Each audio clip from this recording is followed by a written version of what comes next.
I want you to think about something for a moment.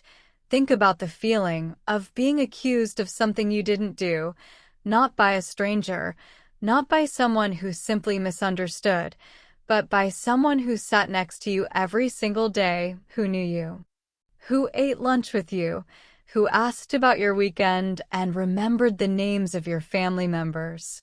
Someone who looked you in the eye every morning and smiled while quietly, deliberately, with complete awareness of exactly what they were doing, building a lie designed to destroy you. Today's story is about exactly that. A woman who arrived at work on a Monday morning, completely unaware, and was called into a room by HR before she even reached her desk, suspended, immediately, pending investigation, for something she did not do. And what happened next, over the following 3 weeks, is one of the most precise, most methodical, most completely satisfying examples of truth doing exactly what truth is supposed to do when someone is patient enough to let it. Welcome back to Quietly Destroyed. I want to say something before we begin today. This story is not about revenge for the sake of revenge. It is about truth, about what happens when someone tells the truth, calmly, completely, with every piece of evidence they can find, and lets the system do its job. Sometimes, the most powerful thing you can do is simply be honest, while someone else is not. Her name on Reddit is Clear Conscience, 2023. I'll call her Natalie. Natalie was 34 years old. She worked as a project manager at a mid-sized marketing agency in Bristol. She had been there for 4 years. Consistent performance reviews, a team that respected her, a workload she was genuinely proud of. She was, by every measure, exactly where she wanted to be professionally. And then, 18 months before this story begins, a new account manager joined the team, a woman named Sophie. Sophie was confident, ambitious, extremely good at presenting herself in exactly the right light, to exactly the right people, and she had a way of making it look effortless. She and Natalie had worked well together, in the beginning, or so Natalie had thought.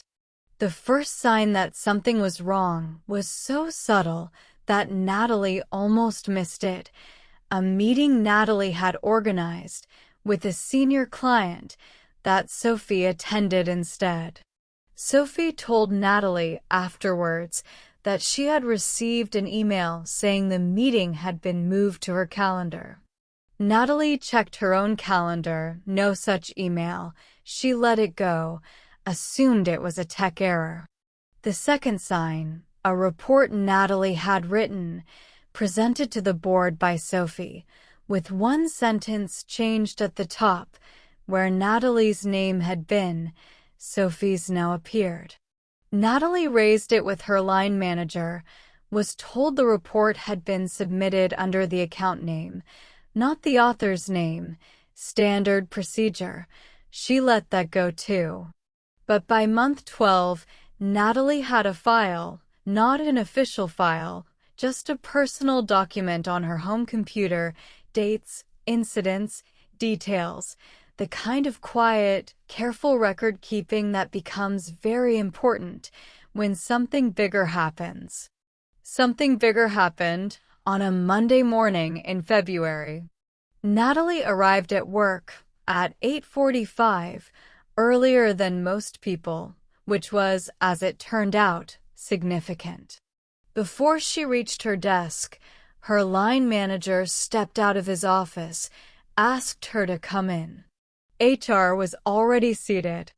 The accusation, read to her from a formal document, was that Natalie had shared confidential client information with a competitor agency, specifically that she had forwarded an internal client brief containing pricing, strategy, and campaign details to an email address linked to a competing firm, The email, according to the report, had been sent from Natalie's own work account at 11:47 p.m. on the previous Thursday.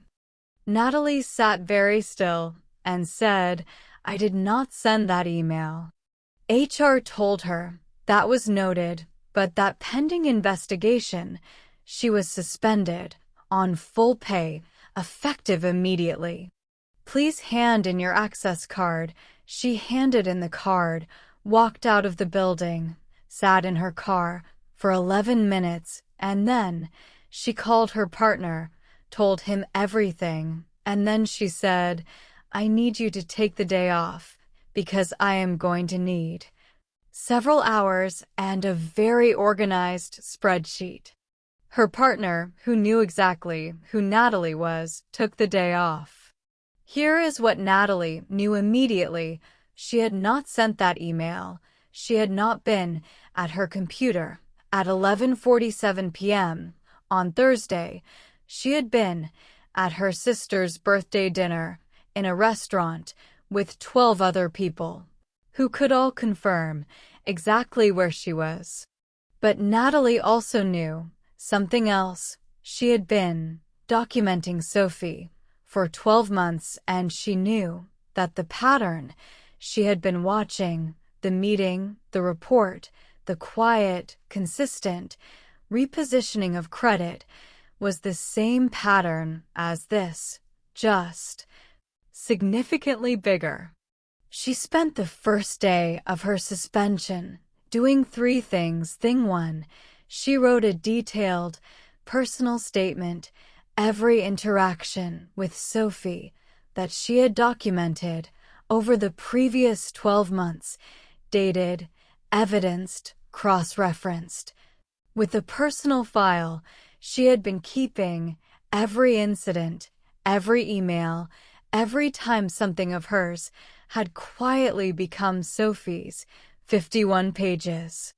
Thing 2, she contacted her 12 alibi witnesses, her sister, the 10 other dinner guests, the restaurant manager, who confirmed the booking, the time, and the names on the reservation. She collected written confirmation from every single one. Not phone calls, written, time-stamped, sent to her personal email. Thing 3, she contacted a specialist employment lawyer who told her, within the first 15 minutes, that if the email had been sent from her work account, but she could prove she was not at her computer, then someone else had accessed her account, which was not an HR matter, it was a potential criminal matter. Under the Computer Misuse Act, 1990, accessing someone's computer without authorization is a criminal offense. Natalie wrote that down, underlined it twice, and moved to day 2. On day 3 of her suspension, Natalie did something that required significant technical knowledge, but turned out to be the most important thing she did in this entire story. She contacted the company's IT help desk, which she was still entitled to access as a suspended employee on full pay, and asked a single question: "Can I request a log of all login activity on my work account over the past 30 days? Under GDPR, specifically Article 15 of the UK GDPR, every employee has the right to request access to personal data held about them, including system access logs that record when, where, and from which device their account was accessed. This is called a subject access request, and Natalie filed one that same day. The company had 14 days to respond. Natalie waited, and while she waited, she built the rest of her file. She pulled every email she had ever sent from her personal archive and cross-referenced the times. She pulled her phone records, which showed her location data at 11:47 p.m. on the Thursday in question, placing her, with complete GPS precision, at the restaurant, 8.4 miles from the office. On day 11, The subject access request came back. Natalie opened it, read it once, and then read it again. The log showed that on Thursday evening, at 11:43 p.m., someone had logged into Natalie's work account from inside the office building, using her credentials from a device that was not Natalie's work laptop. The device ID in the log was about to reveal something, and Natalie was ready to see what it would show, and so she waited and thought about what this could mean. Matched a registered device belonging to Sophie. Natalie closed the document, sat completely still for a very long time, and then she opened a new email. The email was addressed to 4 people: her line manager, the HR director, the company's legal counsel, and the managing director. The subject line was response to suspension, supporting evidence, and formal countercomplaint. The email was 9 paragraphs long.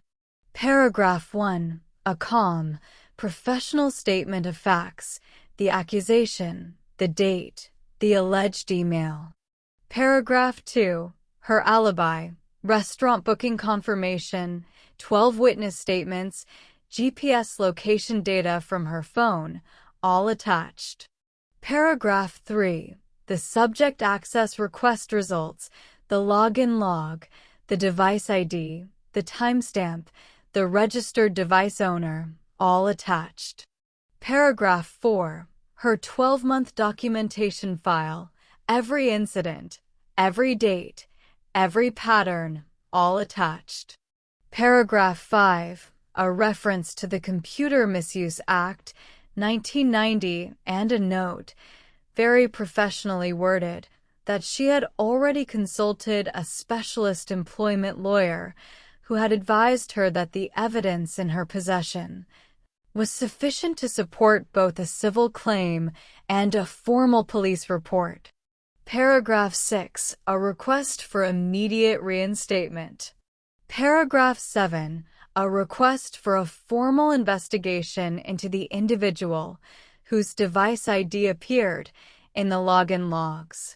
Paragraph 8, a formal grievance against the manner in which her suspension had been handled. And paragraph 9, the calmest, most perfectly worded, final paragraph I have ever read in a workplace document. She wrote, "I want to be clear that my intention in providing this evidence is not to cause difficulty for the company. My intention is simply to ensure that the truth, which I have had 2 weeks and considerable personal resource to thoroughly document, is placed on record. I look forward to your response at your earliest convenience. Kind regards, Natalie." She pressed send, made herself a cup of tea, and went for a walk. The response came in 4 hours and 12 minutes, which, for a company legal team, is extraordinarily fast. Natalie was asked to come in the following morning. She brought her lawyer. The meeting lasted 1 hour and 40 minutes. Natalie said very little. Her lawyer said slightly more. The company's legal team said a great deal, most of which could be summarized as an organization realizing, very quickly, that they had suspended an innocent employee on the basis of a false report filed by a colleague who had accessed that employee's account without authorization, and that the evidence proving all of this was sitting in a folder on the table in front of them. Natalie was reinstated with immediate effect. A formal written apology was issued on company letterhead within 48 hours. Her suspension was expunged from her record entirely, and Sophie was escorted from the building 3 days later with a cardboard box. The company also, quietly, referred the matter to their legal team for further consideration under the Computer Misuse Act. Natalie did not pursue a personal civil claim. She considered it and then decided that what she had already achieved was enough. Her name was clear, her record was clean, her apology was in writing, and Sophie was gone. 2 months after she returned to work, Natalie was promoted, the role she had been quietly overlooked for 18 months, while Sophie had been systematically repositioning herself, was offered to Natalie, formally, in writing, with a salary increase. At the end of her Reddit post, Natalie wrote something that I have thought about almost every day since I first read it. She said, "People keep asking me if I'm angry at Sophie, and the honest answer is no, I'm grateful. Because Sophie's actions force me to build the most comprehensive, professional portfolio I have ever assembled. I know my access logs, I know my GDPR rights, I know the Computer Misuse Act, and I know how to document, evidence, and present a case clearly and calmly under the worst possible circumstances." Sophie tried to end my career. Instead, she gave me a skill set I will carry for the rest of my life. So, thank you, Sophie, I suppose. And then at the very end, she added one line. "Document everything, not because you expect the worst, but because when the worst comes, and sometimes it does, you will already be ready." Sophie thought she had planned everything. She had access. She had Natalie's credentials. She had a plan that looked, on the surface, airtight. What she did not have was the awareness that the person she was targeting had been quietly, carefully, methodically documenting her for 12 months. That is the thing about people who do what Sophie did. They assume the person they are targeting is not paying attention, that they are too busy, too trusting, too unaware. They forget that quiet people are often the most observant people in the room, that the person who says least often notices most. I want to say something directly to anyone listening right now who feels like someone at work is working against them. Start documenting today, not tomorrow, not when it gets worse today. Dates, times, exact words, screenshots where appropriate, emails saved to your personal account. You may never need it. I hope you never need it. But if the day comes when someone tries to use your own name against you, you want to already be holding the truth in your hands, and that is a very powerful thing. That is the end of episode 8, here on Quietly Destroyed. This story is proof that the most powerful weapon anyone can carry into a workplace is a clear conscience and a very good filing system. Leave a comment below. Have you ever been falsely accused of something at work? Or do you know someone who has been through something like this? Tell me. The community here wants to hear from you. Subscribe and turn on notifications, because next week we have a story about a man who underpaid a contractor for 3 years, made excuses, delayed payments, and smiled while doing it. The contractor said nothing for 3 years, and then, on the day the man's biggest project launched, the contractor made one call. I'll see you next week. Stay quiet, stay patient, document everything, and remember, the best revenge is always served cold, and that is something to think about and consider in your own life.